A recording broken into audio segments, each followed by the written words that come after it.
प्रभु के आत्मलिंग को लंका ले जाने से कौन रोकेगा मुझे? मैं रोकूंगा तुम्हें। लंकेश! लंकेश!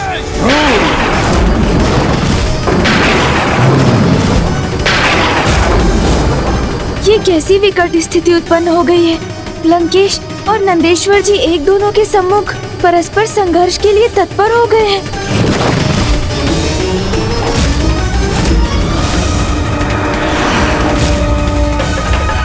मुझे इन्हें रोकना होगा, अन्यथा बहुत बड़ा अनर्थ हो जाएगा। कैसे रोकूं इन्हें मैं? नंदी जी इतनी सहजता से कदापि शांत नहीं होंगे, इसलिए मुझे ही शीघ्रता कर कोई युक्ति सोचनी होगी।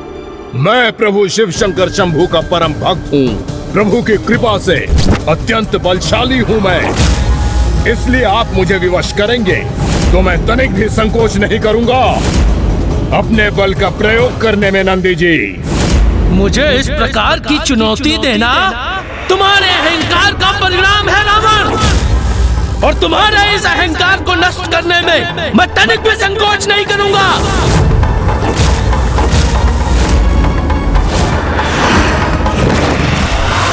लंकेश, प्रभु का आत्मलिंग!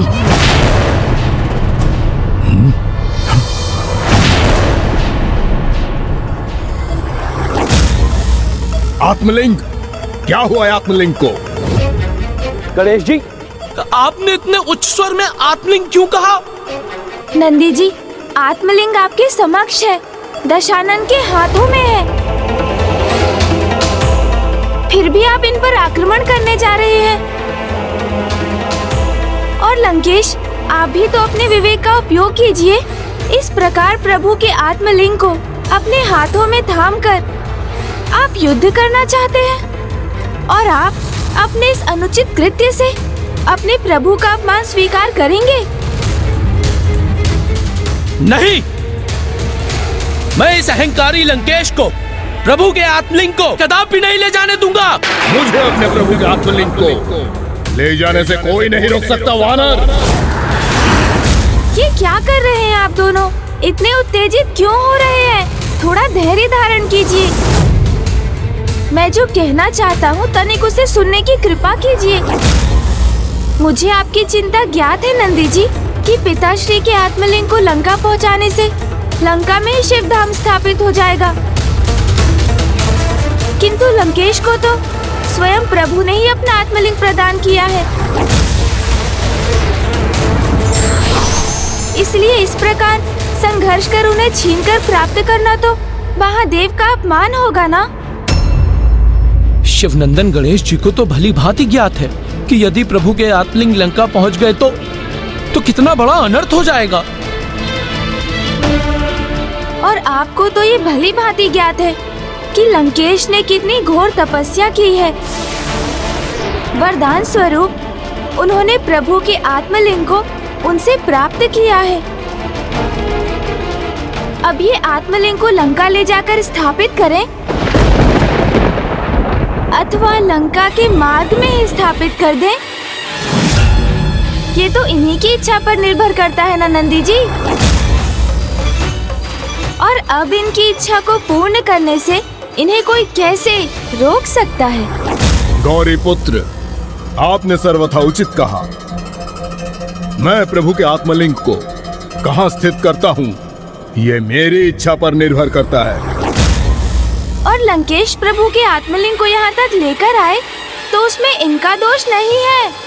दोष तो आप सभी शिवगणों का है, क्योंकि श्रृंगी जी, भृंगी जी, बेताल जी, पिशाच जी एवं देवगण आदि ने इन्हें रोकने का प्रयास तो किया ही नहीं। इसीलिए अब इनसे संघर्ष कर इन्हें रोकने का प्रयास अनुचित होगा नंदी जी।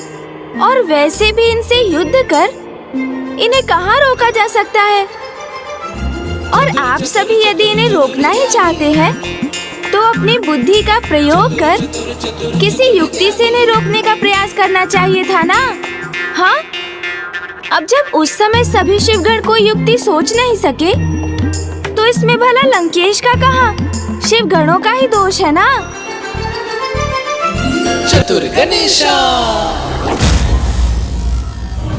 गौरी पुत्र जो कह रहे हैं उसे ध्यान से सुनिए और उनका सुझाव स्वीकार कीजिए।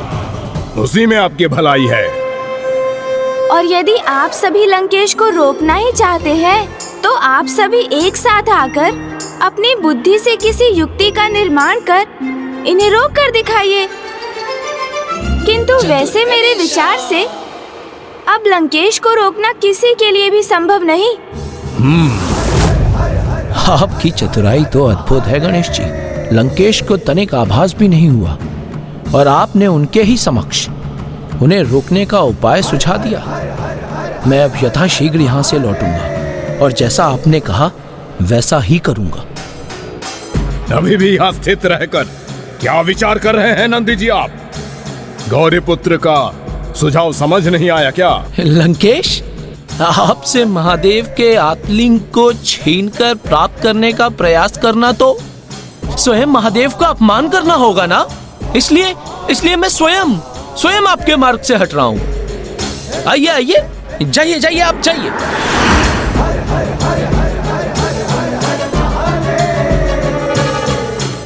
अब चिंता मत कीजिए गणेश जी, मैं शीघ्र उचित उपाय के साथ अवश्य लौटूंगा।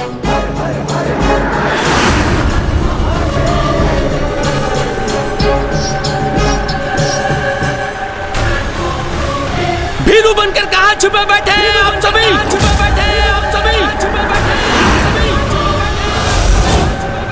मेरे समक्ष भी प्रस्तुत होइए।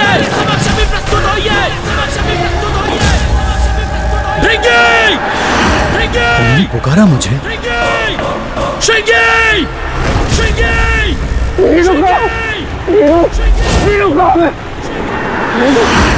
बेताल! पिशाच! हीरो नहीं हूं मैं। तोतला! वीरू देते पुताला नंदी जी ने मुझे। नंदी जी इतने कुपित क्यों है हमसे? लंकेश, जल ग्रहण कीजिए।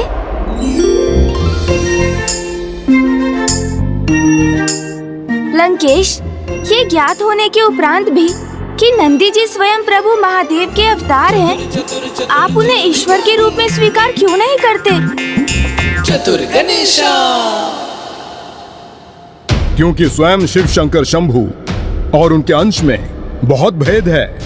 क्योंकि उनके अंश तो नारायण भी हैं और ब्रह्मदेव भी, किंतु वो तब भी साक्षात शिव कहा, जो सर्वश्रेष्ठ हैं, परम ब्रह्म ईश्वर हैं, वो मेरे प्रभु शिव शंकर शंभू ही हैं, सर्वोच्च भगवान हैं।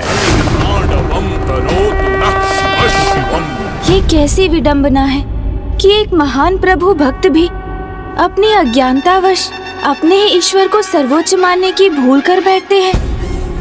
वो ये भूल जाते हैं कि परम ब्रह्म ईश्वर एक ही है। वो भिन्न रूपों में प्रकट अवश्य होते हैं, इसलिए भक्त उन्हें अनेकों रूपों में पूजते हैं, किंतु अपने आराध्य को सर्वोच्च प्रमाणित करने के अनुचित प्रयास में वो संपूर्ण समाज में शांति के स्थान पर अशांति का विस्तार कर देते हैं। क्या हुआ गौरीपुत्र, किस विचार में डूब गए आप? मैं आपको स्पष्ट कर दूं, कुछ ऐसे मनुष्य भी हैं जो स्वयं को परमेश्वर घोषित कर देते हैं। कलयुग में तो ऐसे मनुष्य प्रत्येक प्रांत में प्रकट होंगे, किंतु ऐसे मनुष्यों को यह ज्ञात नहीं होता कि स्वयं को परम ईश्वर मानने का भ्रम रखने का कितना बड़ा दुष्परिणाम भुगतना पड़ सकता है उन्हें। और उसके प्रत्यक्ष प्रमाण हैं पितामह ब्रह्मदेव, जिनसे एक बार ऐसी ही भूल हुई थी। स्वयं को परम ब्रह्म घोषित कर स्वयं को सर्वश्रेष्ठ मान लिया था उन्होंने, और अपने इस अहंकार का बहुत बड़ा दंड प्राप्त हुआ था उन्हें, जिसका परिणाम तो हमारे समक्ष है।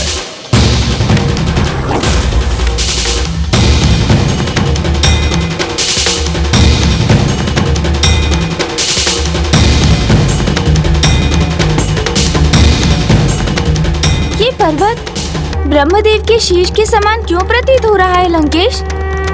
क्योंकि वास्तव में ये ब्रह्मदेव का 5वां शीश होता था, जिसे उनसे विलग कर यहाँ फेंका गया था और इसलिए यह स्थान ब्रह्म कपाल के नाम से विख्यात है। यही है प्रभु के अगले अवतार भैरव अवतार की कथा। ये घटनाक्रम तो तभी आरंभ हो गया था गौरीपुत्र, जब नारायण और ब्रह्मदेव प्रभु शिव शंकर शंभु से उत्पन्न हुए थे।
और सहस्त्रों वर्षों दोनों योग निद्रा में लीन रहे और सर्वप्रथम पितामह ब्रह्मदेव की निद्रा भंग हुई तो वो उस दिव्य कमल के तने को देखकर, जिसका ना ही कोई आरंभ था और ना ही कोई अंत, वे अत्यंत अचंभित हुए और उनका कौतूहल जागृत हुआ।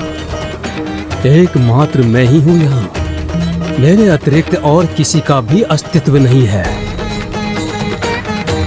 अर्थात एकमात्र मैं ही ईश्वर हूं, मैं ही परम ब्रह्म हूं।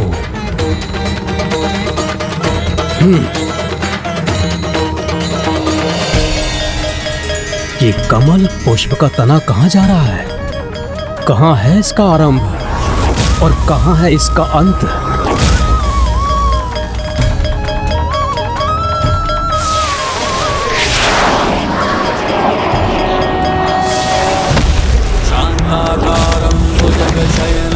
पद्मनाभं सुरेशं विश्वाकारं गगनसदृशं मेघवर्णं शुभांगं। ये कौन है?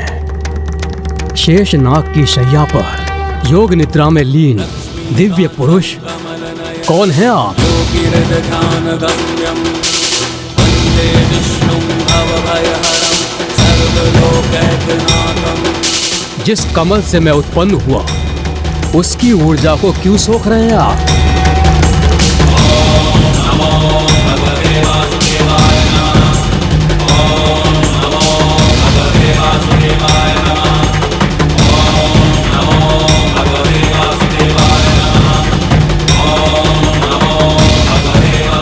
मैं आपके कमल की ऊर्जा नहीं सोख रहा, अभी तो आपके इस कमल की उत्पत्ति मेरी नाभि से हुई है। अर्थात इस कमल का और इस कमल से उत्पन्न हुए आपका जन्मदाता मैं हूं। प्रतीत होता है आप स्वयं को मुझसे अधिक श्रेष्ठ प्रमाणित करने का प्रयास कर रहे हैं, किंतु आप भूल रहे हैं कि मैं ही परम ब्रह्म हूं। मैंने ही आपको सर्वप्रथम जागृत किया था और यह स्पष्ट है कि सृष्टि के समक्ष मेरा ही अस्तित्व सबसे पहले उजागर हुआ है। इसलिए हम दोनों में मैं ही श्रेष्ठ हूं, आप नहीं। मेरा तो यही विश्वास है, जो आधार प्रदान करता है वही श्रेष्ठ होता है, और आपका आधार तो मैं हूं, तो मैं श्रेष्ठ हुआ ना? आपका स्थान तो यहाँ नीचे है और मेरा स्थान वहां ऊपर अनंत ब्रह्मांड में, और उच्च स्थान उसी को प्राप्त होता है जो सर्वोच्च होता है। इसलिए सत्य तो यही है कि मैं आपसे अधिक श्रेष्ठ हूं, कि मैं आपसे अधिक श्रेष्ठ, कि मैं आपसे अधिक श्रेष्ठ, कि मैं आपसे अधिक श्रेष्ठ हूं।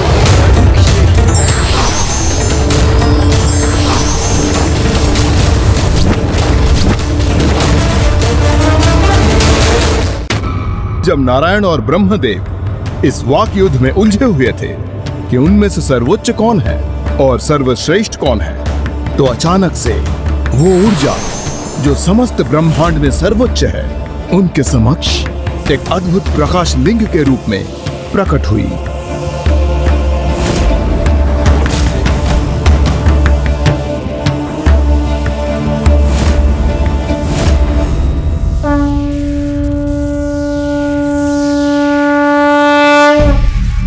ये प्रकाश स्तंभ तो अनंत है। अब हम दोनों के अतिरिक्त ये क्या है? कैसा प्रकाश है ये? कहां से उत्पन्न हुआ? और उन दोनों को तो अनुमान भी नहीं था कि वह प्रकाश स्तंभ और कुछ नहीं, मेरे प्रभु शिव शंकर शंभू का प्रकाश लिंग था, जो सर्वोच्च है, श्रेष्ठतम है, जिनका ना कोई आदि है ना अंत। इसलिए उन दोनों को उस प्रकाश लिंग का आदि अंत दिखाई ही नहीं दे रहा था। और आप मेरे प्रभु की तुलना उस नंदी से कर रहे थे, उन्हें शिव स्वरूप पुकार रहे थे आप गौरी पुत्र। आशा करता हूँ नंदी जी मेरी बातों को समझ गए होंगे और अब तक उन्होंने लंकेश को रोकने की योजना बनानी आरंभ कर दी होगी। बीनू तो बोला आपने हमें, बीनू क्यों पुकारा आपने नंदी जी हमें? आपने भीरू पुकारा नंदी जी? नंदी जी क्यों बीनू बोला? बीनू ही तो है आप सभी, बीनू ही तो है आप सभी। जो आपने लंकापति रावण को यहाँ से प्रभु के आत्मलिंग को लेकर उसे प्रस्थान करने दिया, उसे रोकने का प्रयास तक नहीं किया, उसे रोकने की चेष्टा तक नहीं की। और आज के दिवस के पूर्व ही लंकापति लंकेश लंका में प्रभु के आत्मलिंग को स्थापित करेगा और तब लंका में ही स्थापित होगा शिवधाम। और लंकेश रावण हमसे हमारे प्रभु को दूर करने की योजना में सफल हो जाएंगे।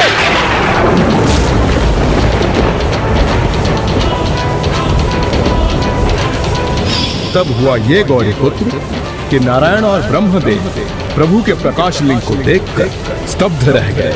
और तभी एक आकाशवाणी हुई, हे पंचशीषधारी ब्रह्मदेव, आप सृष्टि की रचना के लिए प्रकट हुए हैं।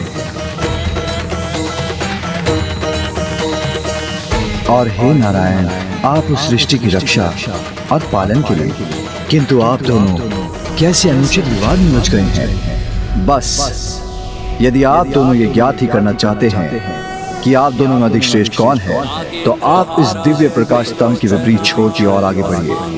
और दूसरे की तुलना में श्रेष्ठ वही होगा जो सर्वप्रथम इसके छोर तक पहुंचने में सक्षम होगा। तस्मै नकाराय नमः शिवाय।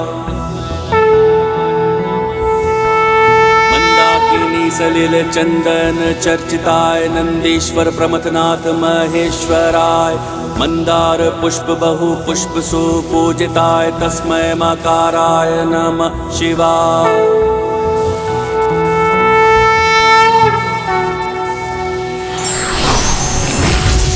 और फिर उस प्रतियोगिता में भाग लेने के लिए ब्रह्मा जी हंस पर आरूढ़ होकर ऊपर की ओर बढ़ते चले गए और विष्णु अपने वराह अवतार रूप में नीचे की ओर बढ़ते चले गए।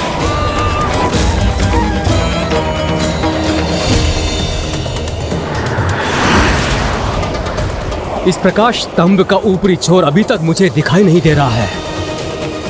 मुझे अपनी गति बढ़ानी होगी, क्योंकि इस स्पर्धा में यदि नारायण विजयी हो गए, ये मैं कदापि स्वीकार नहीं करूंगा। प्रतीत होता है इस दिव्य प्रकाश स्तंभ का छोर अभी बहुत दूर है। मुझे अपनी गति और तीव्र करनी होगी।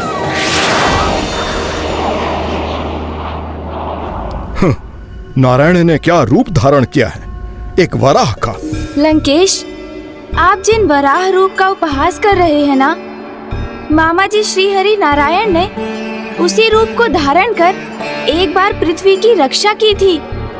जब हिरण्याक्ष के कारण संपूर्ण पृथ्वी संकट में आ गई थी, तब वराह रूप में मामा जी श्री हरि नारायण ने ही पृथ्वी को आधार दिया था और उनका ये रूप तो सदा वंदनीय है और इस रूप की वंदना करने वाले का प्रत्येक कष्ट सदा के लिए दूर हो जाता है। किंतु उस समय तो उनका स्वयं का कष्ट बढ़ता जा रहा था, क्योंकि प्रकाश स्तंभ के निचले छोर को ढूंढने के प्रयास में वो स्वयं उस प्रकाश से विचलित होते जा रहे थे। नारायण को तो यह भी ज्ञात नहीं था कि यदि वो गरुड़ का रूप भी धारण कर लेते तो भी वो उस महाप्रकाश लिंग के छोर को ढूंढने में असमर्थ रहते। कदाचित फूफा जी ब्रह्मदेव के लिए भी यही सत्य होगा।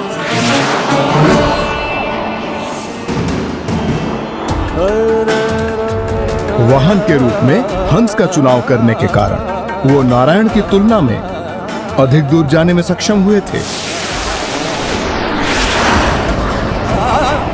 जैसे जैसे ब्रह्मदेव और ऊंचाई तक बढ़ रहे थे, उनका ऊपर जाना और भी कठिन होता जा रहा था। और दूसरी ओर नारायण ने तो उस दिव्य प्रकाश लिंग की महिमा को समझकर अपनी असफलता स्वीकार कर ली थी। प्रतीत होता है इस दिव्य प्रकाश स्तंभ का दूसरा छोर अभी बहुत दूर है। मुझे अपनी गति और तीव्र करनी होगी। किंतु पितामह ब्रह्मदेव अभी भी इस स्पर्धा में अपनी पराजय स्वीकार करने के लिए तैयार नहीं थे। तभी वहां उनकी ओर गिरता हुआ केतकी पुष्प उन्हें दिखाई दिया।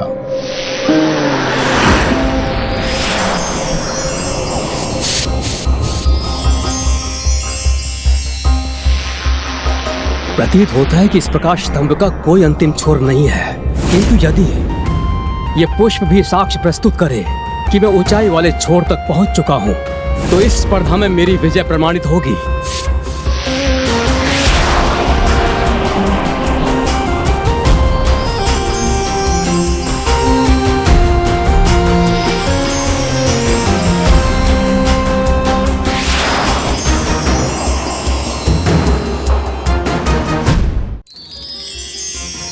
कौन हो तुम और यहां क्या कर रहे हो?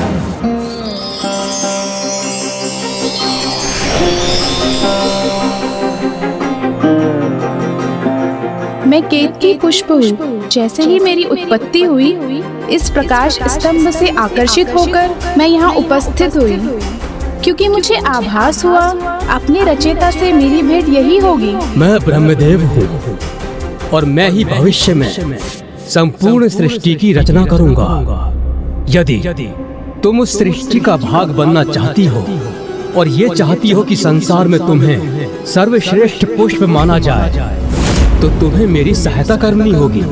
आपके इस प्रस्ताव के लिए आपको धन्यवाद। आप ही ने मुझे ढूंढा है, इसलिए मैं आपकी अवश्य सहायता करूंगी।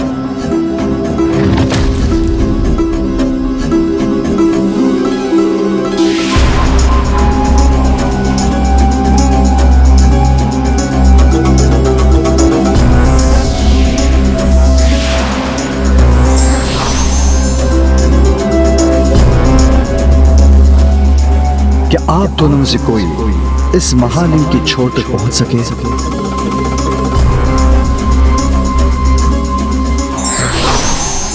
क्षमा कीजिए प्रभु, मैं इस दिव्य प्रकाश स्तंभ का अर्थात इस आत्मलिंग का आरंभ ढूंढने में असमर्थ रहा, किंतु मुझे पूर्ण विश्वास हो गया है कि ना ही मैं और ना ही ब्रह्मदेव, हम दोनों में से कोई भी श्रेष्ठ नहीं। हमसे कहीं अधिक श्रेष्ठ तो ये महालिंग है, जिसका न आदि है न अंत है। और किंतु इस प्रकाश स्तंभ के ऊपर का एक छोर मैं ढूंढने में सफल हो गया हूँ, इसलिए मैं ही सर्वश्रेष्ठ हूँ और सर्वोत्तम भी हूँ।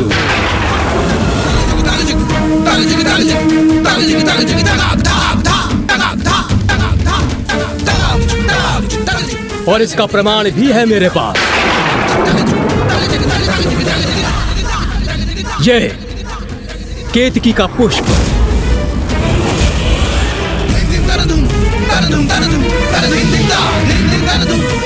इस पुष्प को मैंने प्रकाश स्तंभ के ऊपरी शिखर पर पाया।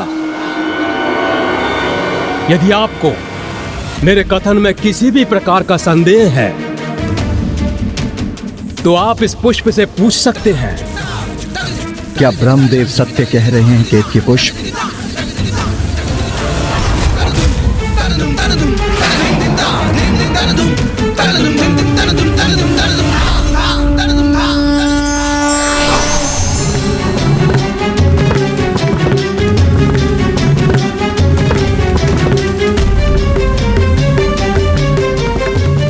हाँ, ये सत्य है। ब्रह्मदेव ने मुझे महालिंग के ऊपरी शिखर पे ही पाया था।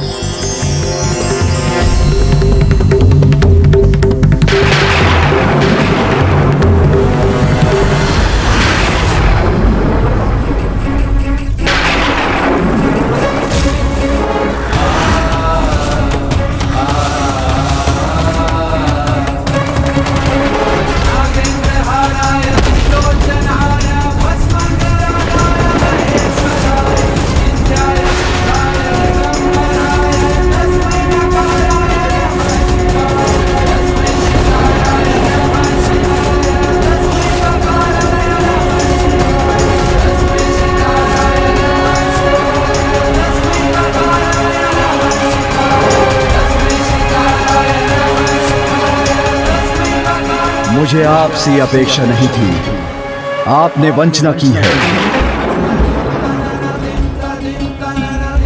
असत्य के आधार पर विजय प्राप्त करने का प्रयास किया है।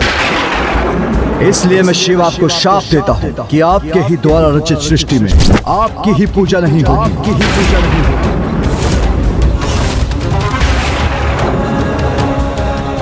और केतकी पुष्प, तुम्हें पुष्पों में सर्वश्रेष्ठ और मेरे सर्वाधिक प्रिय पुष्प बनने के लिए उत्पन्न किया गया था, किंतु तुमने असत्य का साथ देकर अधर्म किया है।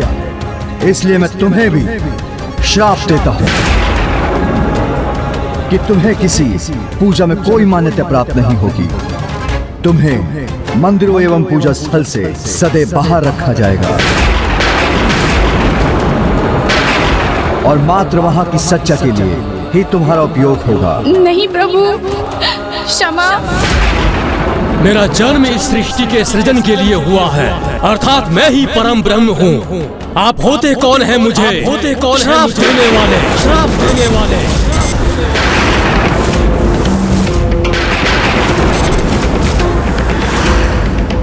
आपके अहंकार ने आपके विवेक को हर लिया है, इसलिए आप मुझे देखने में असमर्थ हो रहे हैं। मैंने ही आपको जीवन प्रदान किया है, इसलिए आपके अहंकार को नष्ट करना अत्यंत आवश्यक है।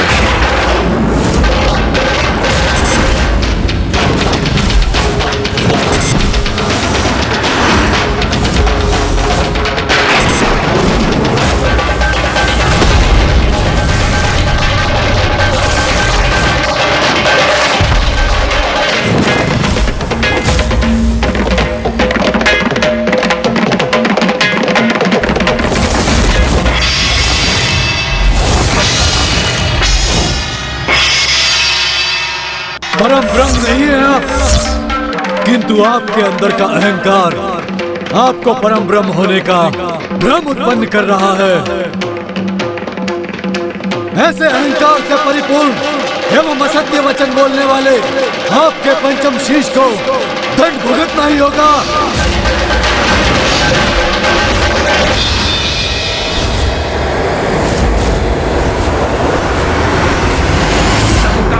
समान रूप काल भैरव का लिया और काट के सर पांचवा ब्रह्मा जी का पृथक किया। ओम नमः शिवाय, ओम नमः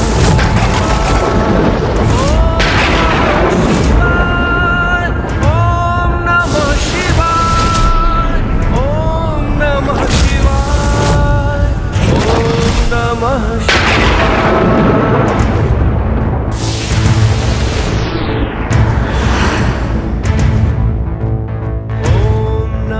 फिर जब पृथ्वी की रचना हुई तो यह शीश यहाँ गिरकर स्थापित हो गया।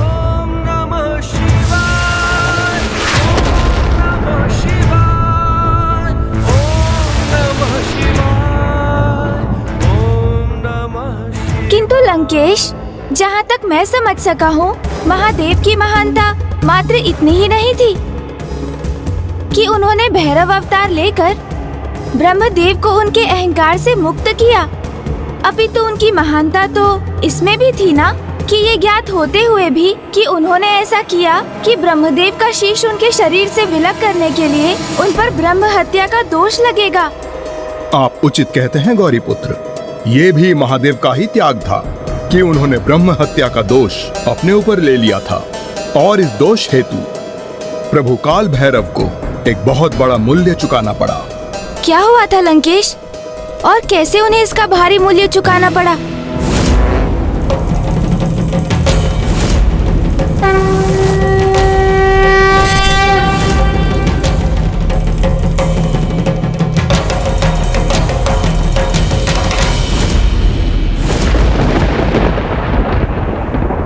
वो लंकेश रावण हमसे हमारे आराध्य को दूर ले जाने का प्रयास कर रहा है और हम निष्क्रिय होकर ऐसा होने दे रहे हैं। तो हुए ना हम बीरू, हुए ना।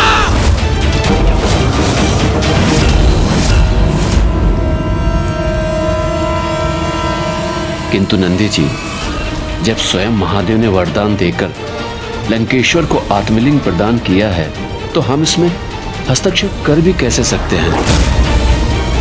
और ये तो सर्वज्ञात है कि लंकेश रावण की शक्ति की तुलना में हमारी शक्ति नगण्य है, क्योंकि उन्हें स्वयं ही ब्रह्मदेव और महादेव का वरदान प्राप्त है। और नंदी जी, हम महादेव का दिया वरदान हम थोड़े लौटा सकते हैं। तो क्या हम कैलाश को शिवहीन होते देख सकते हैं?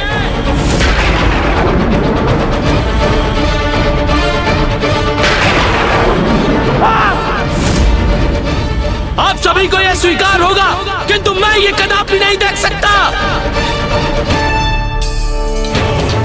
किंतु नंदी जी, हम विवश हैं, हम कुछ भी करने में असमर्थ हैं।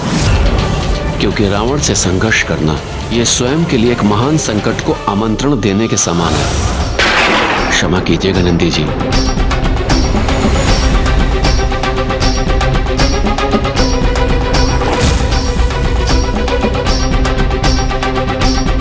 हमें ये जीवन किसने प्रदान किया है? हमारे प्रभु महादेव ने। और यदि यह जीवन उनके लिए उपयोगी नहीं है, तो व्यर्थ है ये जीवन, व्यर्थ है ये देह। इसका तो नष्ट हो जाना ही उचित है। इसीलिए मैं इस अग्नि में प्रवेश करके आत्मदाह करूंगा।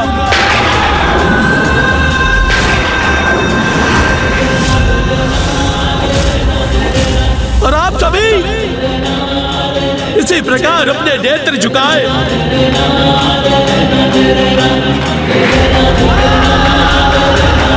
मेरी भस्म को अपनी देह पे मलकर शिवहीन कैलाश पे भ्रमण करते रहिएगा।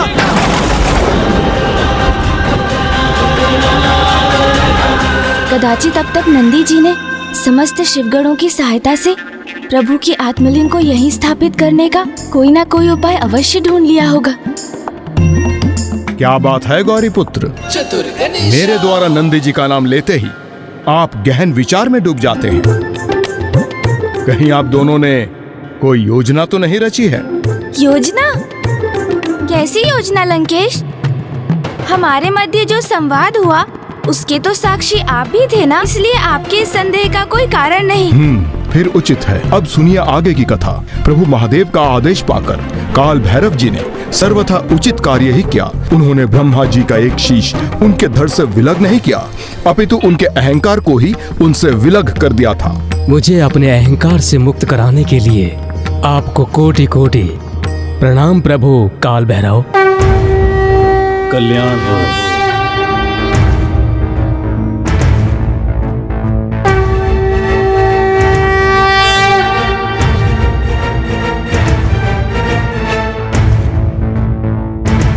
मैं अपने कर्तव्य का निर्वाह तो कर चुका हूँ महादेव, किंतु ऐसा करने से जो मुझ पर ब्रह्म हत्या का दोष चढ़ा है, क्या इसका कोई निवारण है आपके पास?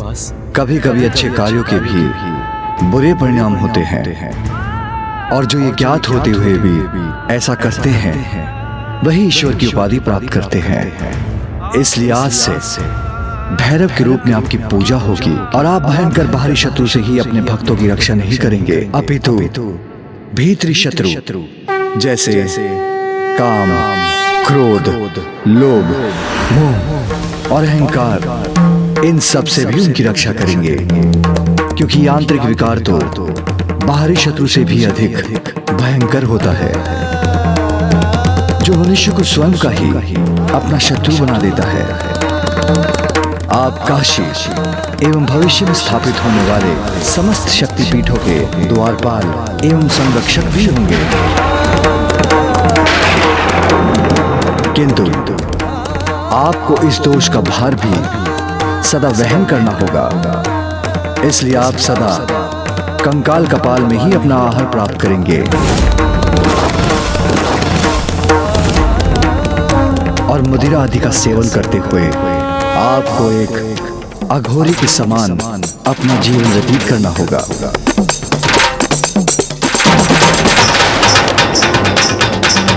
प्रभु, आपके समस्त वरदानों के साथ आपके इस दोष का प्रभाव भी स्वीकार है मुझे। बड़ी शक्ति के साथ बड़े कर्तव्य भी निभाने होते हैं, जैसे प्रभु भैरव ने जहाँ एक और ब्रह्मदेव को अहंकार से मुक्त रहने का पाठ सिखाया, वैसे ही स्वयं भी ब्रह्म हत्या के दोष का परिणाम भोग कर अपने कर्तव्य की मर्यादा का पालन किया।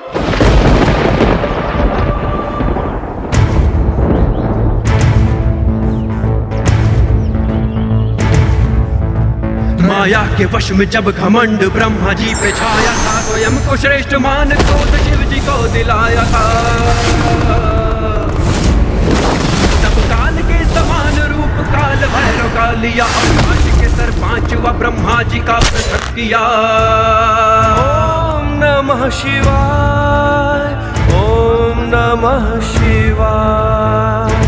पर दोषी हुए ब्रह्म हत्या के लिए सर काट के फिर पहुंच काशी, मुक्त हुए ब्रह्म हत्या पाप से।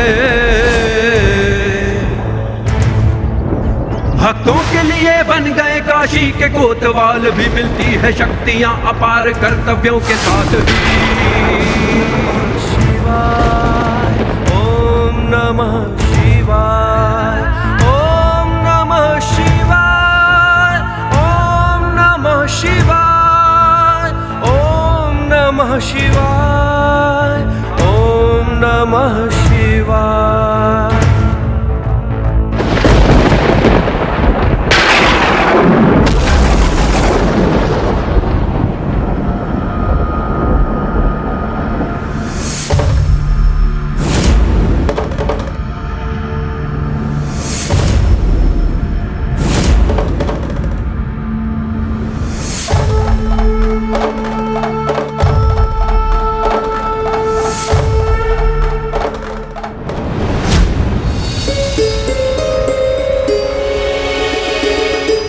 ऐसा मत कीजिए नंदी जी, अपितु क्यों न हम सभी प्रभु के आत्मलिंग के साथ रावण को लंका पहुंचने से रोकने का प्रयास करें।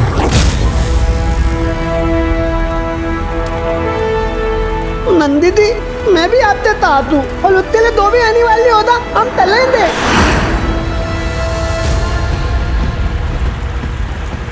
यदि प्राण भी न्यौछावर करने पड़ेंगे रावण को रोकने हेतु, तो हम संकोच नहीं करेंगे। नहीं चलेंगे, हम सब नहीं करेंगे, हम सब साथ हैं।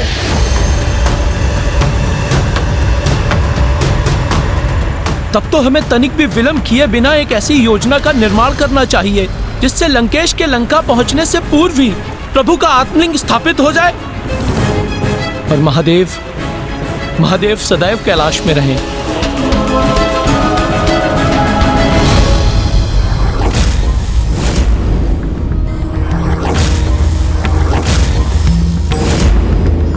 सर्वथा अद्भुत है मेरे प्रभु शिव शंकर शंभू की प्रत्येक लीला और अद्भुत है उनके स्वरूप।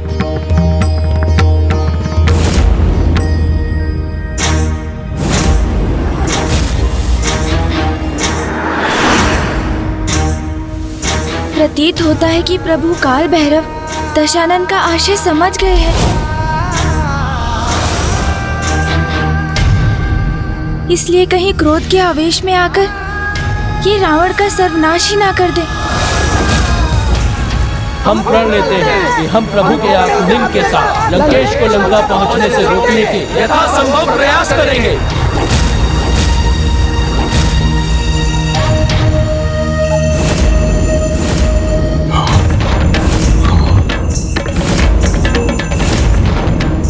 ये प्रभु काल भैरव जी क्या करने वाले हैं? कहीं मुझ पर घातक प्रहार तो नहीं करने वाले? अत्यंत क्रोधित हैं प्रभु भैरव। उन्होंने तो अपना खड़ग भी उठा लिया है।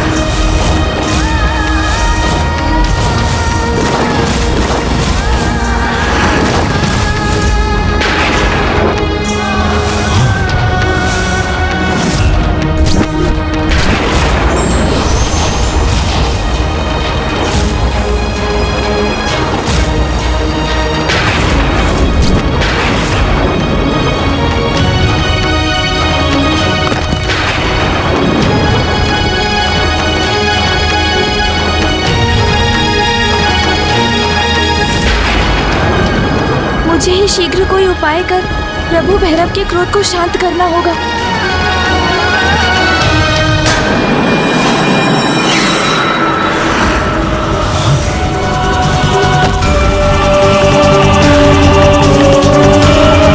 ये इतने क्रोधित होकर मेरी ओर क्यों बढ़ रहे हैं?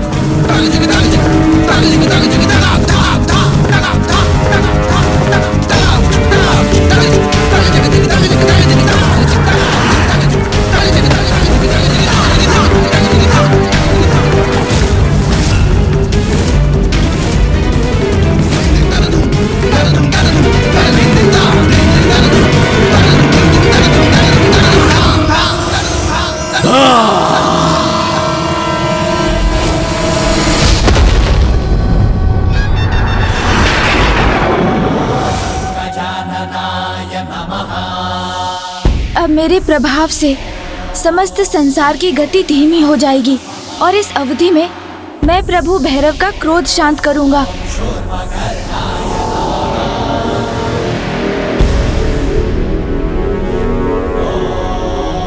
हे प्रभु, आप ये क्या करने जा रहे हैं? संपूर्ण संसार ने आपसे ही सीखा है कि जो अपार शक्ति संपन्न होते हैं उन्हें महान कर्तव्यों का भी भार उठाना होता है और जगत कल्याण हेतु महान त्याग का उदाहरण भी आपने ही प्रस्तुत किया है। इसलिए क्रोधावेश आपका स्वयं पर नियंत्रण खोना सर्वथा अनुचित होगा प्रभु। हे प्रभु, लंकेश रावण का संहार स्वयं महादेव का अपमान होगा, क्योंकि जिन आत्मलिंग को साथ ले जाते देखकर आप लंकेश पर क्रोधित हुए हैं, वो तो स्वयं उन्हें महादेव से ही प्राप्त हुआ है। आपके द्वारा रावण का वध स्वयं आपके ही द्वारा अपनी मर्यादा का उल्लंघन होगा प्रभु। लंकेश रावण भी ब्राह्मण पुत्र है, इसलिए उनके वध से आप ब्रह्म हत्या के भागी बनेंगे। और इससे भी अधिक लंकेश की नियति तो पूर्व से ही स्थिर है। भविष्य में स्वयं नारायण श्री राम अवतार लेकर ही इनका वध करेंगे। किंतु यदि लंकेश का अस्तित्व ही नहीं रहेगा तो नारायण के अवतार लेने का कारण ही मिट जाएगा, जो सर्वथा अनुचित होगा ना प्रभु। मैं समझता हूँ प्रभु, आप नहीं चाहते कि महादेव के आत्मलिंग लंका पहुँचे। यही चिंता मेरी भी है और मैं विश्वास दिलाता हूँ कि मैं किसी उपाय से लंकेश से आत्मलिंग को अवश्य प्राप्त कर लूँगा। अन्यथा किसी भी अवस्था में आत्मलिंग को लंका नहीं पहुँचने दूंगा। ये वचन है मेरा आपको।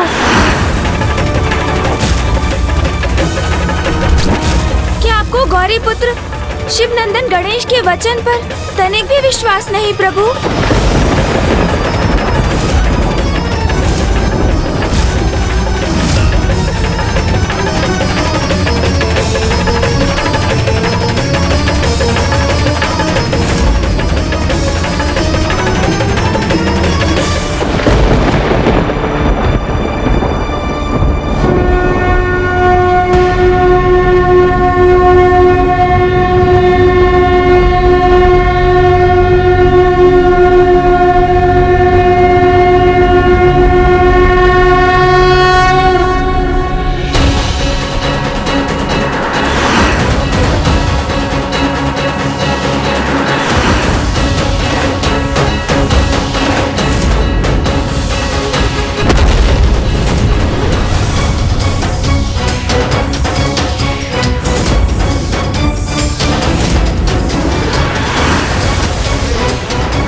प्रभु भैरव के क्रोध से जो संकट उत्पन्न हुआ था वो टल गया। इसलिए मैं भी ब्रह्मांड की गति को यथावत कर रहा हूँ।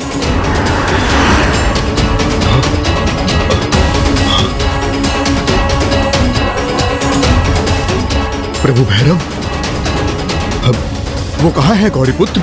वो तो हमें आशीष देकर अंतर ध्यान हो गए लंकेश।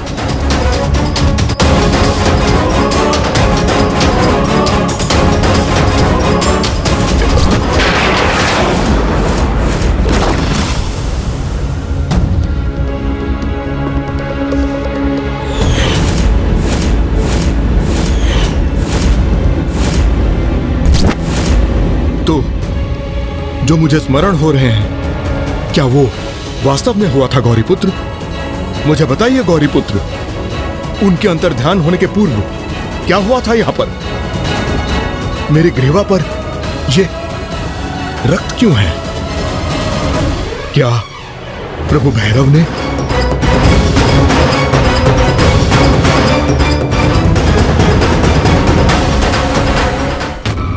ये घाव हाँ, क्या कैसे उत्पन्न हुआ गौरीपुत्र?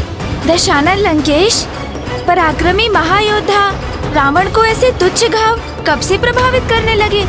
उस पर ध्यान मत दीजिए आप और चिंता मुक्त होकर स्मरण कीजिए जो स्वयं प्रभु भैरव ने हमें दर्शन प्रदान किए थे।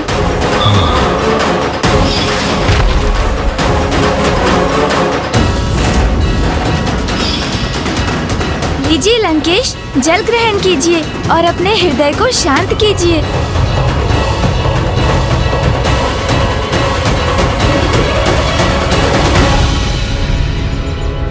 लंकेश, इस घटना को लेकर कोई विचार न करे, वही उचित होगा। किंतु अभी भी मुझे विचार करने की आवश्यकता है, जिससे मुझे कोई उचित युक्ति सूझ जाए और मैं पिताश्री के आत्मलिंग को लंका पहुंचने से रोक सकूं। और अब तो मैं प्रभु भैरव को इसका वचन भी दे चुका हूं। कदाचित नंदी जी इस कार्य में मेरी सहायता करने के लिए तत्पर हो चुके होंगे।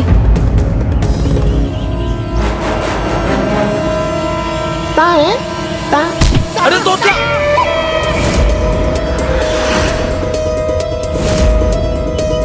प्रतीत होता है लंकेश अत्यंत भयभीत हो गए हैं प्रभु भैरव से, इसलिए जल का पान करते ही जा रहे हैं। कदाचित इसी कारण मेरी इन्हें जल का पान कराने की युक्ति सफल हो जाए।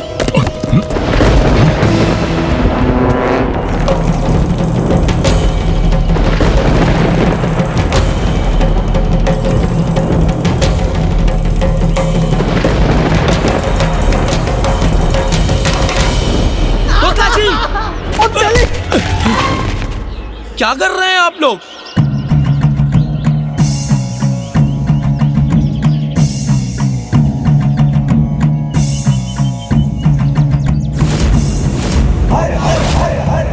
गणेश जी ने परोक्ष रूप से मुझे संकेत दिए थे। प्रथम संकेत, आप इन्हें रोकना ही चाहते थे, तो आप सभी को अपनी बुद्धि का प्रयोग कर किसी युक्ति से इन्हें रोकने का प्रयास करना चाहिए था ना। और द्वितीय संकेत था, अब ये प्रभु के आत्मलिंग को लंका जाकर स्थापित कर दें अथवा लंका के मार्ग में ही स्थापित कर दें। जो गणेश जी ने कहा था उसके अनुसार हमें लंकेश से युद्ध नहीं करना चाहिए, अपितु किसी युक्ति का प्रयोग कर चतुराई से प्रयास करना चाहिए, ताकि किसी भी प्रकार से लंकेश के हाथों से यह आत्मलिंग मुक्त हो जाए और लंका न जाकर यहीं धरती के स्पर्श से स्थापित हो जाए।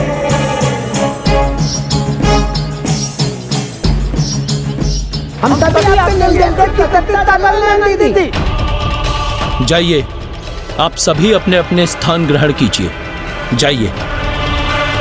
अब लंकेश को भी ज्ञात होगा कैसे हम अपनी बुद्धि का प्रयोग कर उसके बल और बुद्धि को परास्त करते हैं।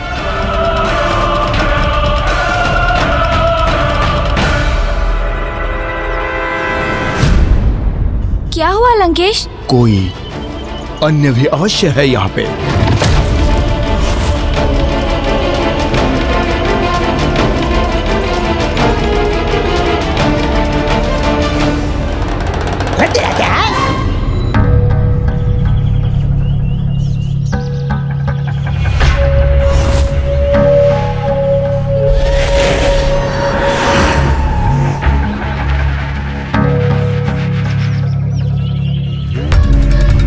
मुझे पूर्ण विश्वास है कोई अन्य अवश्य है यहाँ पे।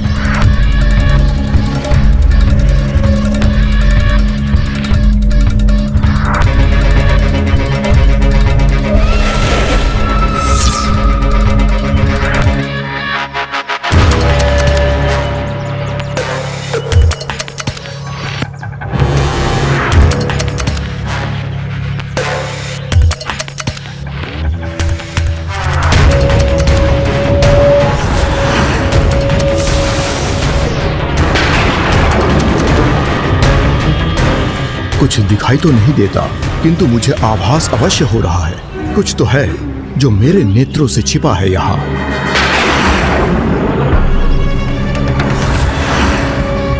भृंगी जी के हाथ, कहीं लंकेश की दृष्टि उन पर ना पड़ जाए। कोई अदृश्य शक्ति कहाँ है यहाँ पर? मात्र शिवगण ही तो है। शिवगण? गौरी पुत्र बताइए कहाँ है शिवगण? ओह, ये क्या कह दिया मैंने? इतने बड़े महाज्ञानी से ऐसे प्रश्न की अपेक्षा नहीं थी मुझे, क्योंकि शिवगण तो सर्वत्र है। ये वृक्ष, ये पौधे, झाड़ियाँ, ये शिलाएं, पक्षी, आप और मैं, हम सभी शिवगण ही तो हैं यहाँ। लंकेश, प्रतीत होता है आप प्रभु भैरव के दर्शन के उपरांत बहुत अधिक भयभीत हो गए हैं।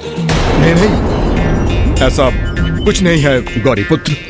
प्रभु भैरव महादेव के सबसे उग्र अवतार हैं, इसलिए आप उनसे भयभीत हो गए ना? तो आप उसे स्वीकार करने में संकोच मत कीजिए लंकेश।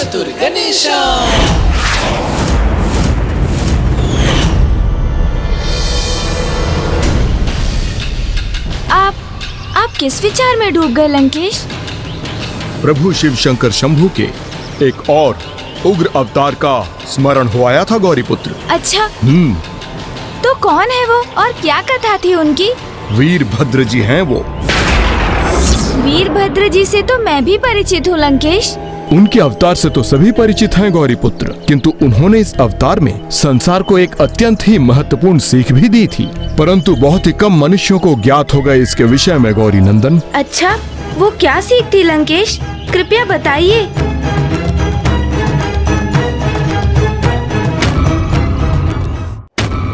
तोतला? मैं तो उपल हूँ।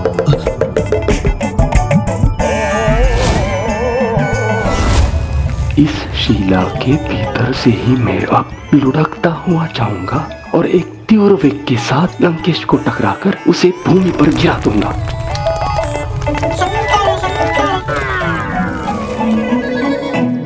वीरभद्र जी संसार को ये सीख देने के लिए प्रकट हुए थे, जो ज्ञान और शक्ति से संपन्न होते हैं उन्हें कभी अन्याय का साथ नहीं देना चाहिए, और जो स्वयं ना पाप करते हुए भी पाप और अधर्म को शांति से सहते हैं वो भी दंड के भागी बनते हैं। नंदीश्वर प्रमथनाथ महेश्वराय मंदार पुष्प बहु पुष्प सुपूजिताय। वीरभद्र जी को लेकर मुझे ये ज्ञात नहीं था लंकेश। कोई बात नहीं, मैं हूं ना उनकी संपूर्ण कथा सुनाने के लिए। तो सुनिए।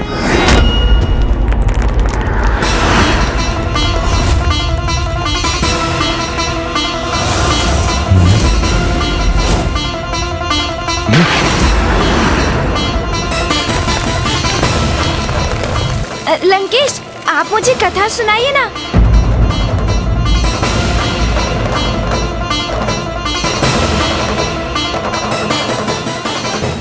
देवी सती के आत्मदाह का समाचार पाकर मेरे प्रभु शिव शंकर शंभू अत्यंत क्रोध अवस्था में थे, जिसके परिणाम स्वरूप उनकी जटाओं से वीरभद्र जी एवं देवी भद्र काली का जन्म हुआ।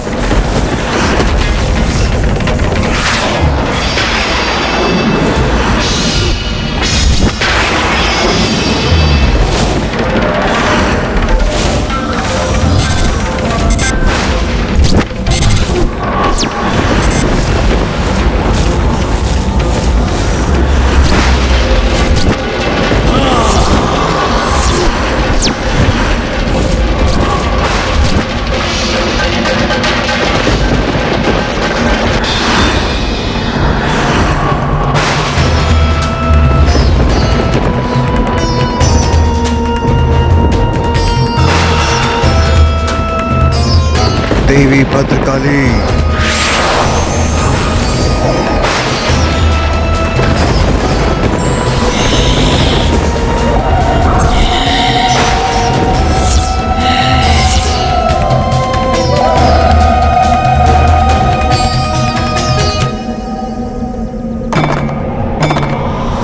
जितने भयंकर काल भैरव थे उतने ही भयानक और क्रोधित थे प्रभु के वीरभद्र अवतार। प्रभु वीरभद्र जी तो जैसे प्रभु शिव शंकर शंभू के क्रोध स्वरूप थे।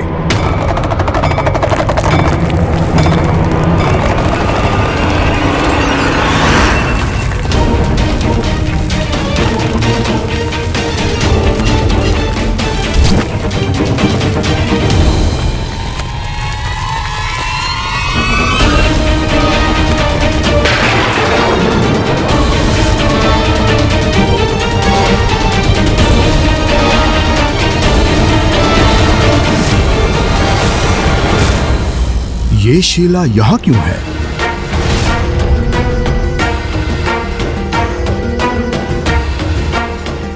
ओह, ये पथ तो इसी प्रकार की शिलाओं से भरा हुआ है।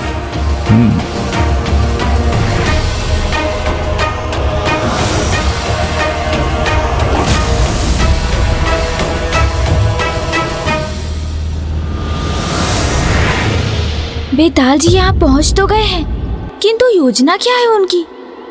अब इस चढ़ाई पर भला वो कैसे लुढ़क पाएंगे?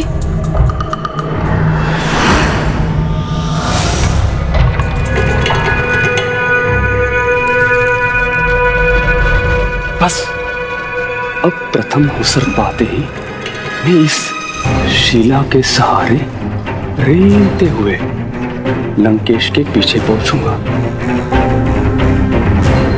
और अचानक उनके चरण खींच लूंगा ताकि वो अपना संतुलन खोकर भूमि पर गिर पड़े और आत्मलीन भूमि का स्पर्श करके इसी स्थान पर स्थापित होंगे।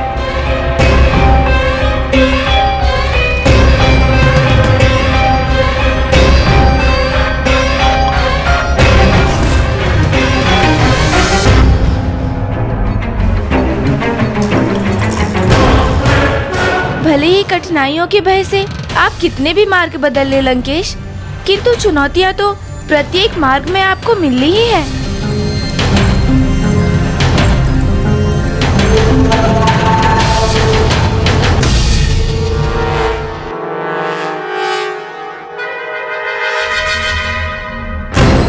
मुझे जो करना है इसी क्षण करना होगा, अन्यथा मैं अवसर गवा दूंगा। लंकेश, वीरभद्र जी कैसे उत्पन्न हुए थे वो मुझे ज्ञात है, और उनके उत्पन्न होते ही प्रभु महादेव ने उन्हें और माता भद्रकाली को दक्ष प्रजापति को दंडित करने के लिए भेज दिया था। हाँ गौरी पुत्र, वीरभद्र जी और देवी भद्रकाली को देखकर दक्ष प्रजापति भयभीत हो गए थे और वीरभद्र जी ने प्रजापति दक्ष को उनके कृत्य के लिए भयंकर एवं कठोर दंड दिया।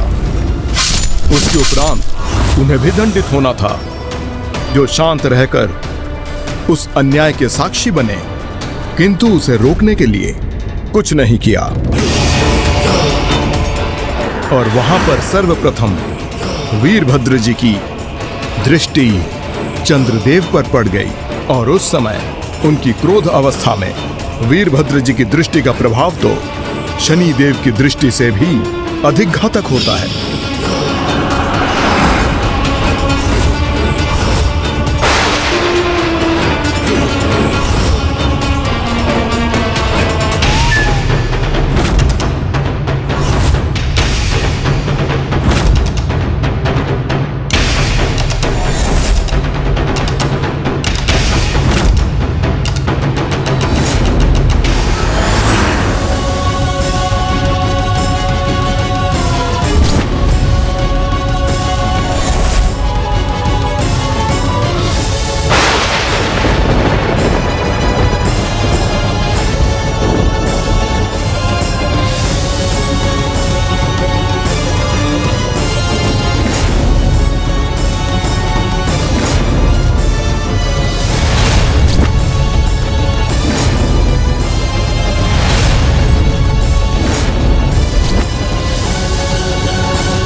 जब इस जघन्य अपराध के दोषी को मैंने दंडित किया तब आप स्तंभित हुए थे।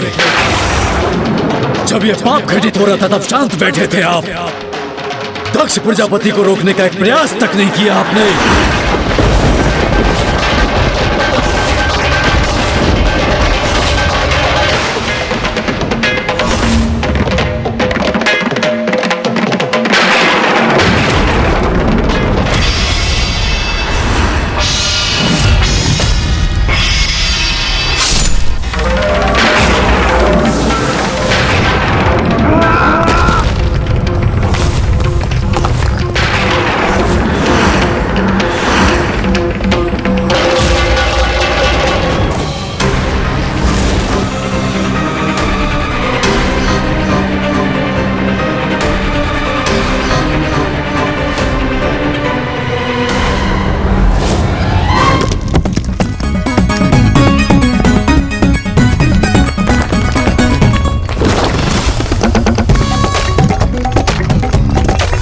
बेताल जी असफल अवश्य हुए, किंतु यदि लंकेश की दृष्टि उन पर पड़ जाती तो बहुत बड़ा अनर्थ हो जाता।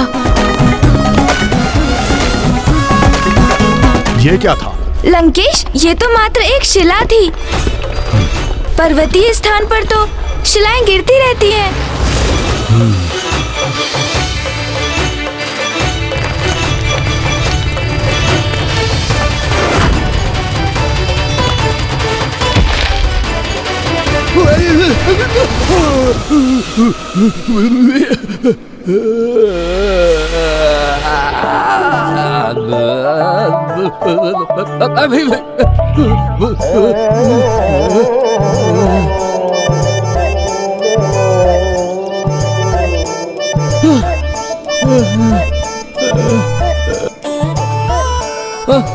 लंकेश, इस समय तो तुम मेरी युक्ति से बच निकले, किंतु और शिवगण शेष है, उनसे कैसे बच पाओगे?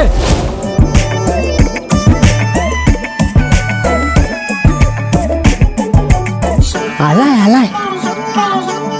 ओह, अब लंकेश मेरे निकट पहुंचने ही वाले हैं और मैं भी अपना कार्य करने के लिए पूर्ण रूप से तैयार हूँ।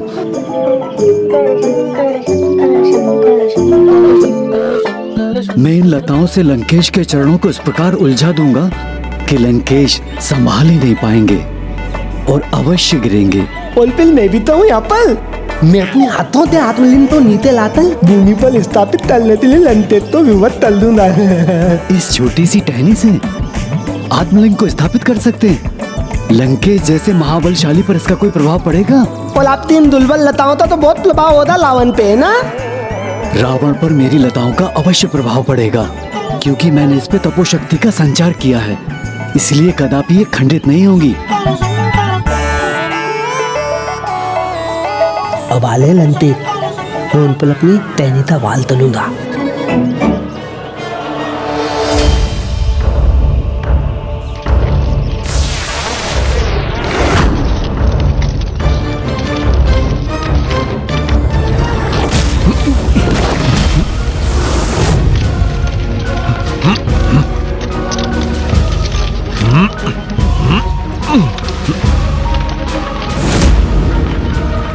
अब मेरी लताएं रावण को उलझा लेंगी।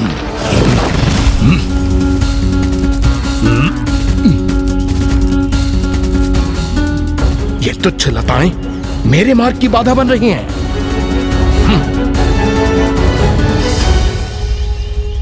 अब मुझे तैयार लेना चाहिए। देते ही दिलेंदे, मैं इन पर अपनी टहनी से वाल तलूंगा।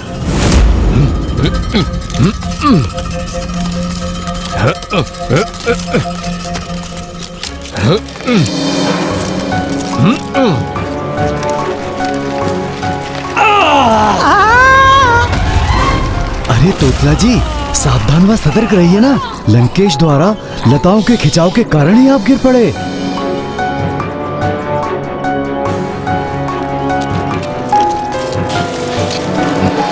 इनसे तो मैं मुक्त होकर ही रहूंगा। इन लताओं में उलझकर भी गिरे नहीं लंकेश।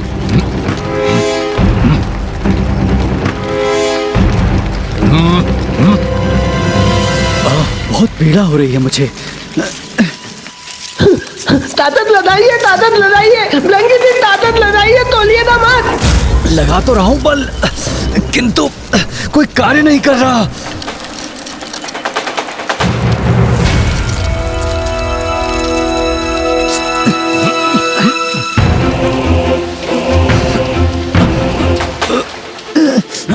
इन पल तो लताओं का कोई प्रभाव ही नहीं हुआ, तो टहनी का बाल तलने का क्या लाभ।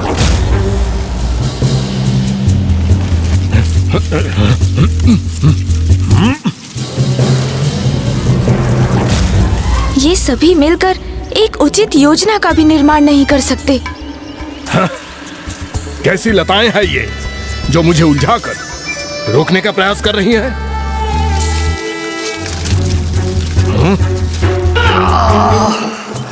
तोतला जी, ये पीड़ा सहन नहीं हो रही है।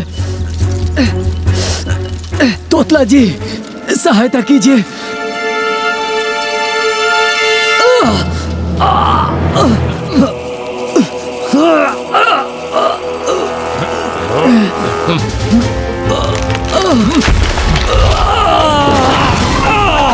चित्कार मत कीजिए तोतला जी, मत कीजिए चित्कार।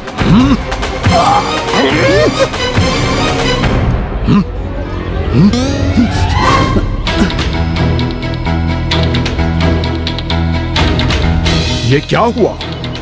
मुझे कुछ स्पष्ट दिखाई नहीं दिया। गौरी पुत्र, मैंने आपसे कहा था ना कि कोई तो अवश्य था वहां। लंकेश, किंतु वो जो भी था वो तो आपकी भय से दूर चला गया ना। अब जाने भी दीजिए लंकेश। आप तो मुझे आगे की कथा में कृपया ये बताइए कि जब वीरभद्र जी ने चंद्रदेव पर प्रहार कर दिया तो फिर उसके पश्चात क्या हुआ?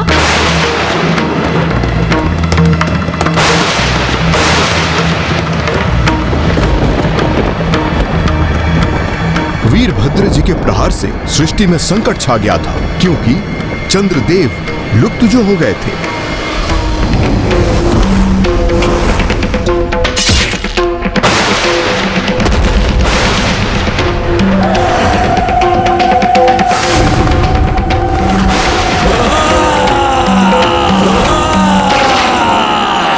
लंकेश जी, वीरभद्र जी ने जो दंड दिया उसके उपरांत क्या हुआ? चंद्रदेव कैसे सुरक्षित रहे? प्रभु शिव शंकर शंभु भोलेनाथ की कृपा से। किंतु उस समय तो वो तो अपार कष्ट और अपार क्रोध से प्रभावित थे ना। ये तो मेरे प्रभु की महिमा ही थी कि ऐसे समय पर चंद्रदेव को मेरे प्रभु महादेव ही स्मरण हुए और वे उनकी शरण में जा पहुंचे।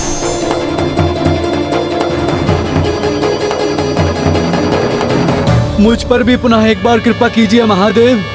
मैं भी आपसे क्षमा याचना करता हूँ महादेव। मुझे दुख है, मैं देवता होकर भी शांत होकर ये सब कुछ देखता रहा।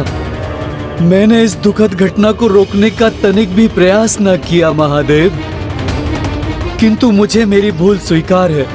मुझे क्षमा कर दीजिए महादेव, क्षमा कर दीजिए।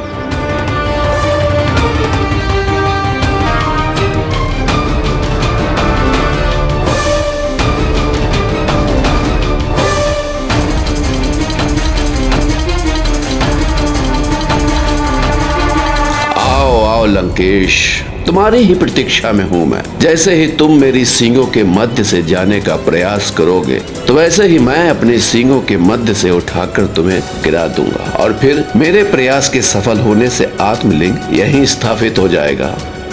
लंकेश एकाएक कथा सुनाते सुनाते शांत क्यों हो गए? इस स्थान पर मुझे किसी अनिष्ट की उपस्थिति का आभास क्यों हो रहा है?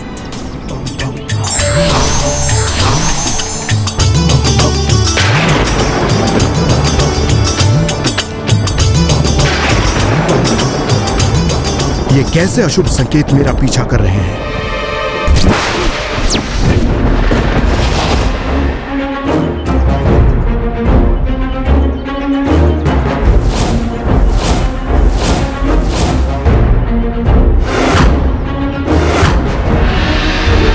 ये क्या लंकेश विपरीत दिशा में क्यों बढ़ते जा रहे हैं? उस मार्ग पर कुछ न कुछ अनुचित अवश्य है।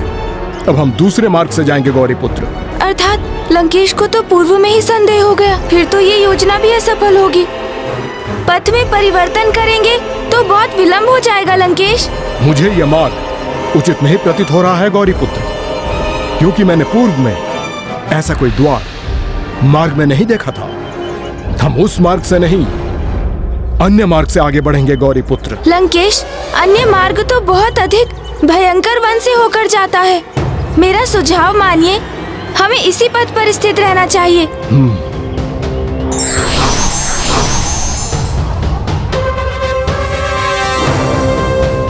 लंकेश तो हम सभी की योजनाओं को असफल कर आगे निकल गए। हमारी योजनाएं अभी असफल नहीं हुई हैं श्रृंगी जी। पिशाच राज अभी भी लंकेश के पीछे हैं।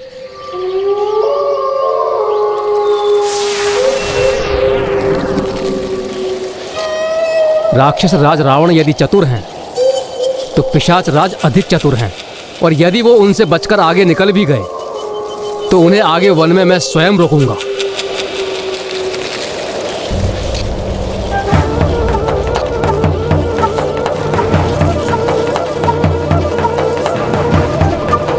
समस्त शिवगणों में ऐसा तो कोई है जिसने ऐसी योजना का निर्माण किया है जिसके सफल होने की कोई संभावना है।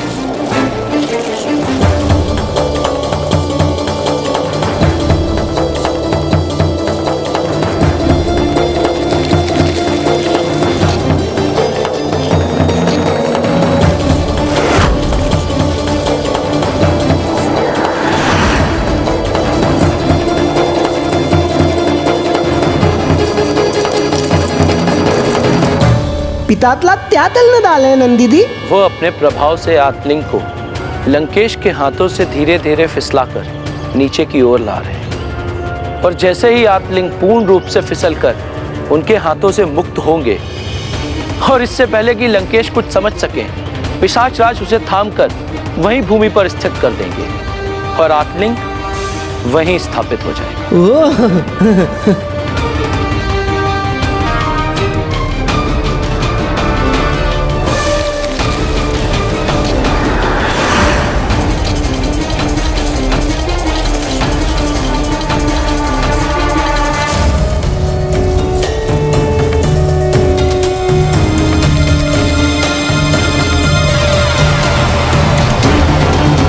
पिशाच राज द्वारा उत्पन्न बवंडर से मुझे लंकेश को भ्रमित करना होगा ताकि उनके हाथों से आत्मलिंग छूटकर भूमि पर गिर जाए।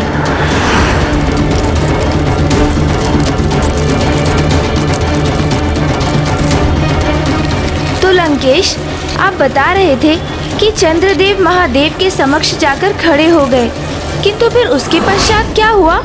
क्या महादेव ने उन्हें क्षमा कर दिया? और फिर चंद्रदेव पुनः अपने पूर्ण स्वरूप में कैसे प्रकट हुए? चंद्रदेव के लिए यह सरल नहीं था।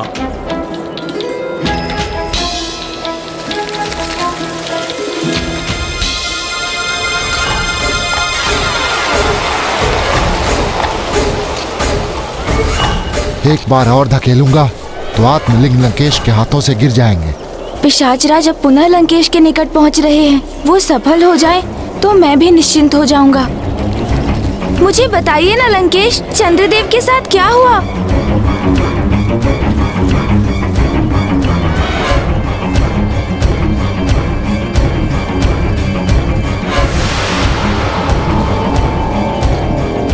लंकेश, मुझे बताइए ना, चंद्रदेव पुनः पूर्ण रूप से कैसे कुशल हुए?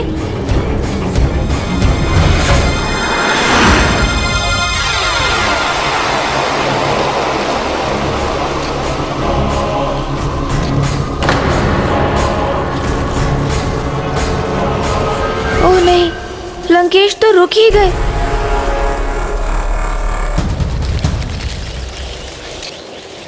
मुझे पूर्ण विश्वास है अब अपने पत्र रूप में पिशाच जी आत्मलिंग को स्पर्श करते ही उसे दशानन के हाथों से मुक्त कराने में अवश्य सफल होंगे।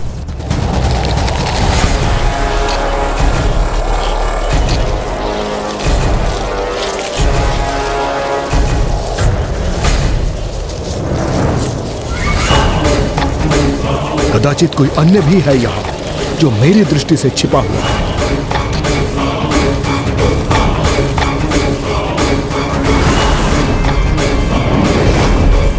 लंकेश अचानक सतर्क हो गए हैं।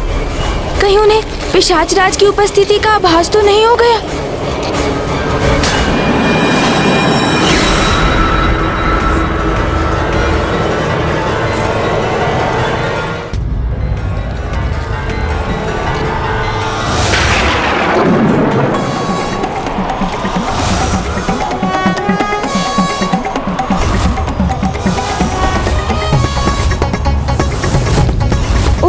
इन्होंने तो पिशाच राज को ही पकड़ लिया।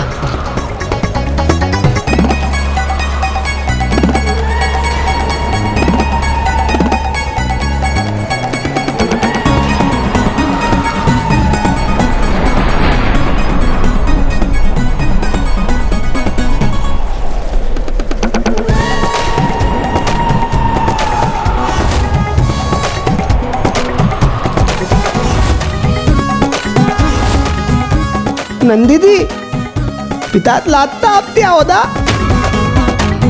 इतना दुस्साहस लंकेश रावण के साथ चतुराई करने का प्रयास कर रहे थे तुम? बताओ कौन हो तुम?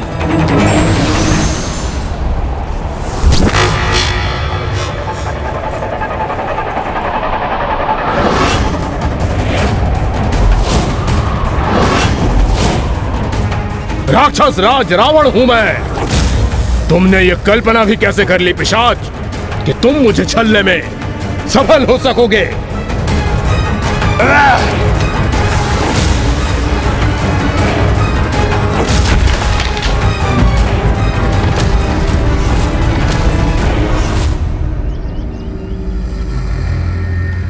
पितात लात तो दिल दे। अब सत्या होदा नंदीदी। पिशाच जी की योजना भी असफल हो गई और वो संकट में भी आ गए।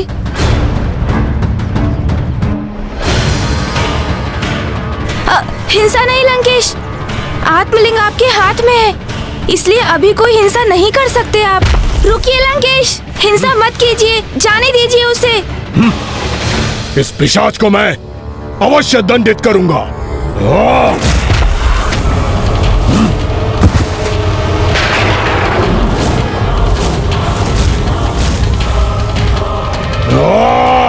रुकिए लंकेश, इतने शुभ कार्य को संपन्न करने की यात्रा कर रहे हैं आप, इसलिए इतना क्रोध और ऐसी हिंसा आपको शोभा नहीं देते।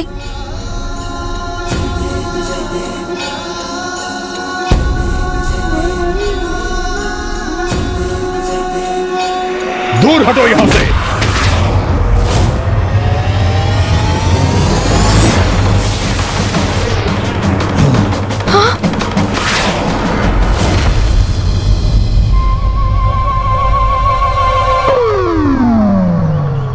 आपने उचित कहा था गौरी पुत्र, हमारे निकट शिवगण हैं, क्योंकि भूत पिशाच ही शिवगण होते हैं। लंकेश, आप ये जल ग्रहण कीजिए और अपने हृदय को शांत कीजिए।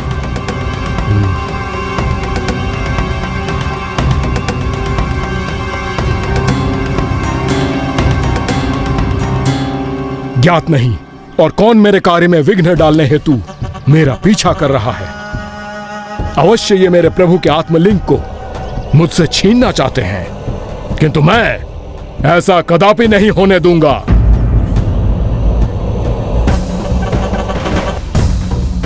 शिवगणों ने ऐसे प्रयास किए कि लंकेश और भी सतर्क हो गए और अब तो ये किसी को अपने निकट भी नहीं आने देंगे। ज्ञात नहीं मैं सफलता कैसे प्राप्त कर सकूंगा। लंकेश रुकिए तो, सुनिए, रुकिए लंकेश।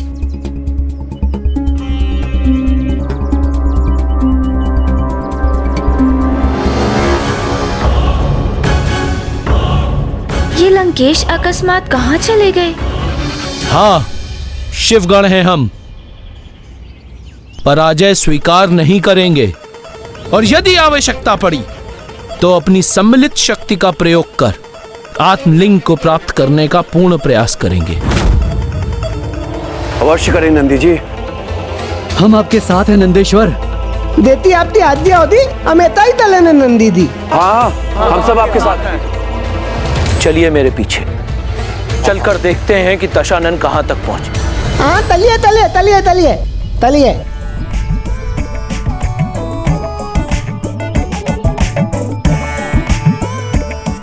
आप क्यों लुब्धा है? आप तो दाई है। आप क्यों रुक गए? आप चलिए ना।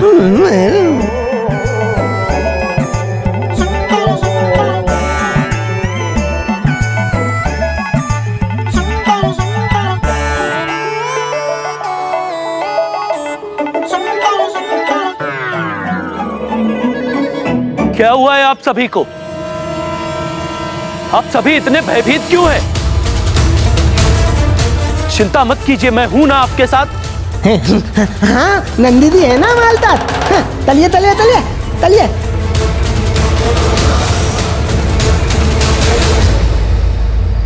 इतना सघन वन, यहाँ तो दिवस में भी सर्वत्र अंधकार ही व्याप्त है।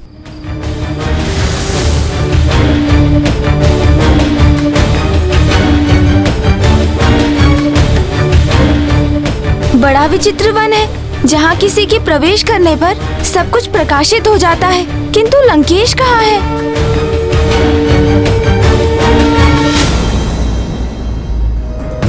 अद्भुत, अत्यंत विचित्र नंदी जी। सर्वथा अनूठा है ये वन।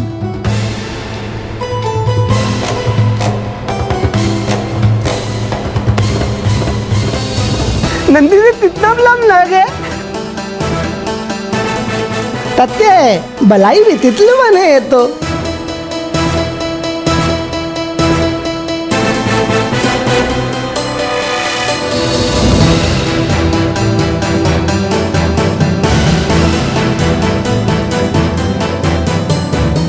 अद्भुत अवश्य है ये वन, किंतु हम यहाँ एक विशेष कार्य के लिए आए हैं, इसलिए आगे बढ़िए और लंकेश रावण को ढूंढिए।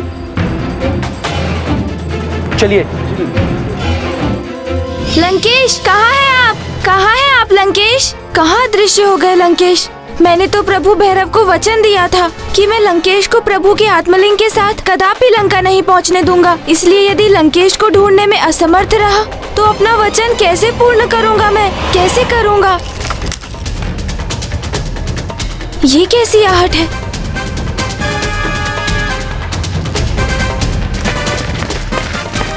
ये तो नंदी जी और अन्य शिवगण ही है, लंकेश नहीं। गणेश जी, नंदी जी, आपने लंकेश को कहीं देखा?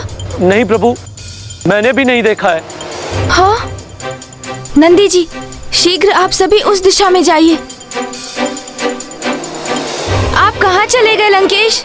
अपनी कथा पूर्ण किए बिना आगे कैसे जा सकते हैं आप? अभी तो प्रभु के अन्य अवतारों की कथा सुनाना भी शेष है। कहाँ हैं आप? कहाँ हैं आप? ये क्या है?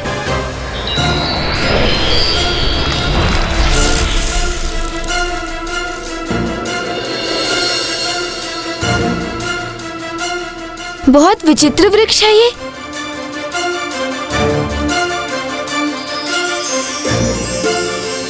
आत्मलिंग यहाँ? अर्थात लंकेश भी यहीं कहीं होंगे।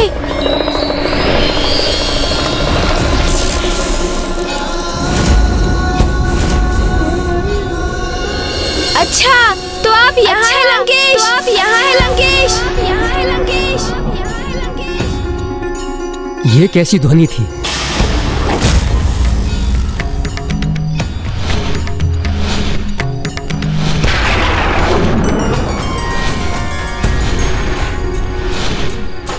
अवश्य इस विशालकाय पक्षी ने इस ध्वनि को उत्पन्न किया होगा। चलिए आइए, आगे बढ़िए।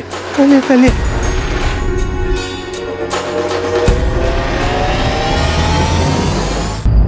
मैंने आपको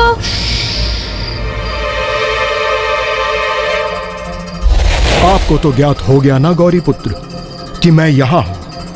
फिर इतना घोषणा कर समूचे वन को बताने की क्या आवश्यकता है? आपको इस प्रकार यहाँ छिपा देखकर चकित हो गया। मैं स्वयं को रोक नहीं सका इसलिए। किंतु आप किसके भय से यहाँ छिपे हुए हैं? मैं किसी के डर से नहीं छुप रहा था गणेश जी।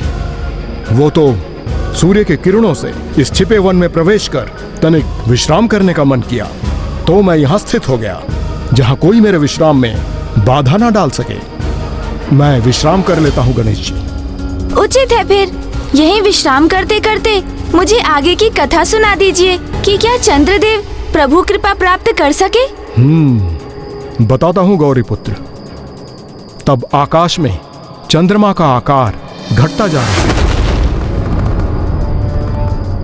और चंद्रदेव भी लुप्त होने ही वाले थे और वो प्रभु से दया की भिक्षा मांग रहे थे। हे दया निधान, मेरे पाप को क्षमा कर, मेरी इस दयनीय अवस्था से मुझे मुक्ति प्रदान कीजिए, मुक्ति प्रदान कीजिए महादेव। चंद्रदेव, कलाओं के देवता हैं आप। अपार सौंदर्य और सामर्थ्य के स्वामी भी अपने श्वसुर प्रजापति दक्ष को अन्याय करते देखते रहे, उनका विरोध नहीं किया।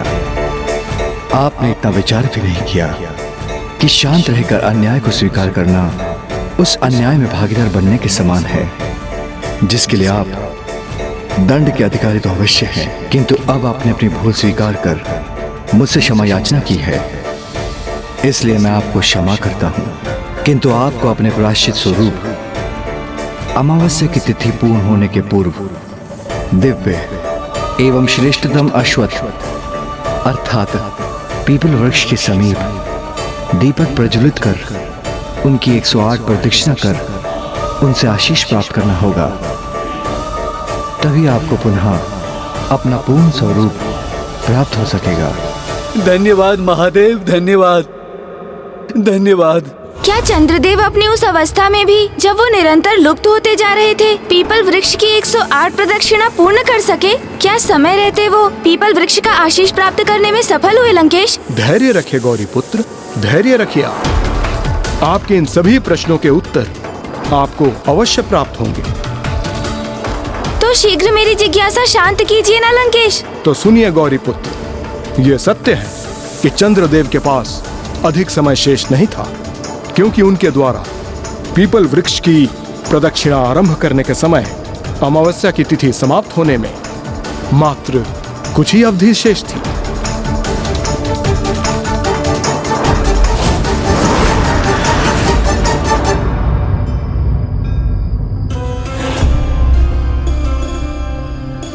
मैं पीपल वृक्ष को समर्पित करने हेतु गुड़ के ये 108 भाग लाया हूँ।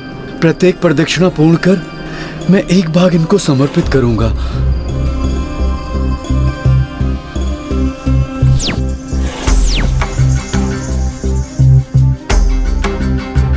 हे महान दिव्य पीपल वृक्ष, मेरा प्रणाम स्वीकार करें।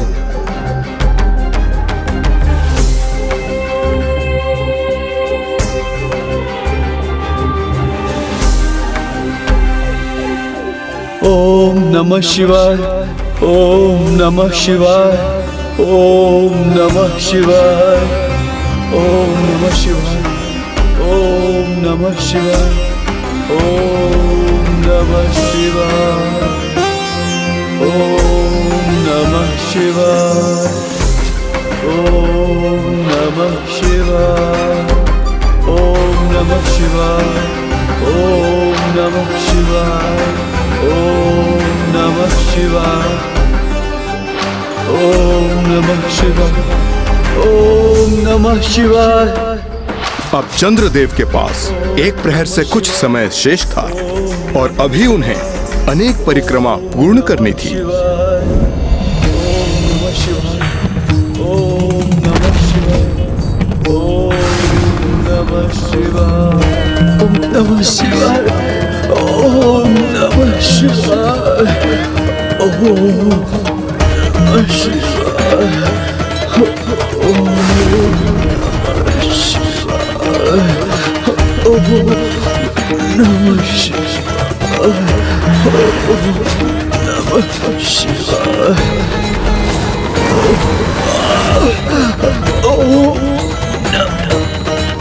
ओम नमः शिवाय।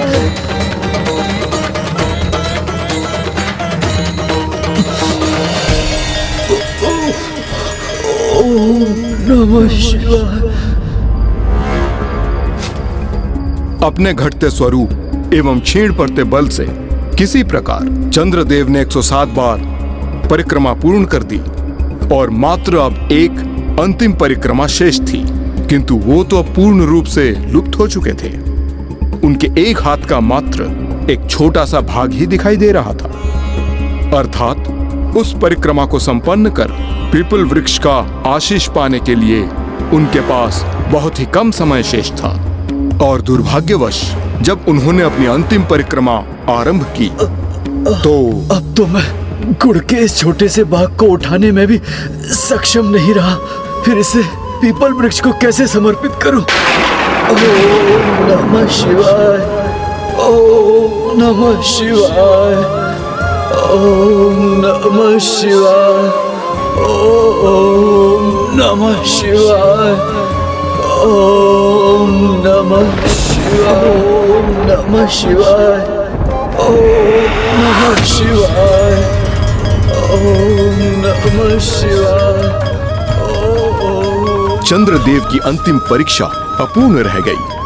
अपनी अंतिम परीक्षा की आहुति देने से पूर्व ही उनका पूर्ण क्षय हो गया।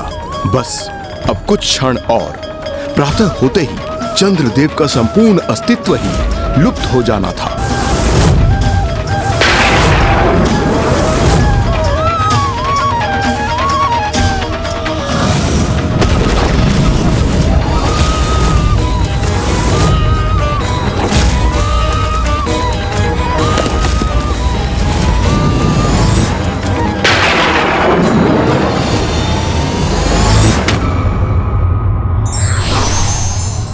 निरंतर अथक प्रयास और परिश्रम ये तभी सफल होते हैं जब ये कार्य पूर्ण मनोबल के साथ किए जाते हैं।